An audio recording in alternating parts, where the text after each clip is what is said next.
బీరకాయ కర్రీని ఒకసారి ఇలా ట్రై చేసి చూడండి. అన్నంలోకైనా, చపాతీలోకైనా, దేంట్లోకైనా చాలా బావుంటుంది. ఎలా చేసుకోవాలో ఈ వీడియోలో చూసేయండి. ముందుగా మీకెన్ని బీరకాయలు కావాలో అన్ని తీసుకొని పైన పొట్టు తీసి చిన్న చిన్న ముక్కలుగా కట్ చేసి పక్కన పెట్టుకోవాలి. పాన్ పెట్టుకొని కొద్దిగా ఆయిల్ వేసి ఆవాలు, సన్నగా తరిగిన ఉల్లిపాయలు, కరివేపాకు వేసి ఉల్లిపాయలు వేగేంత వరకు వేయించుకోవాలి. ఉల్లిపాయలు లైట్‌గా వేగిపోయాక సన్నగా తరిగిన బీరకాయ ముక్కలు వేసి 1 నిమిషం పాటు వేయించండి. ఇలా వేయించుకున్నాక కొద్దిగా ఉప్పు, పసుపు వేసి ఇంకొక నిమిషం పాటు వేయించి మూత పెట్టి ఉడికించుకోవాలి.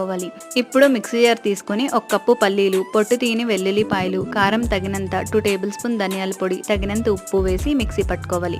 కచ్చా పచ్చాగా పట్టుకోవాలన్నమాట. ఇప్పుడు ఈ పొడిని కూడా బీరకాయల్లోకి వేసి 1 నిమిషం పాటు బాగా వేయించండి. ఈ మసాలా అంతా బీరకాయకి బాగా పట్టాక తగినంత వాటర్ వేసుకోవాలి. అంటే కర్రీ ఎలా కావాలో అలా వేసుకోండి. లాస్ట్లో కొత్తిమీరతో గార్నిష్ చేసుకొని కొద్దిసేపు ఉడికించుకోవాలి. చూసారా, ఈ విధంగా చిక్కపడాలన్నమాట. అప్పుడు ఆఫ్ చేసి సర్వ్ చేసుకుంటే ఎంతో టేస్టీ అయిన బీరకాయ కర్రీ రెడీ.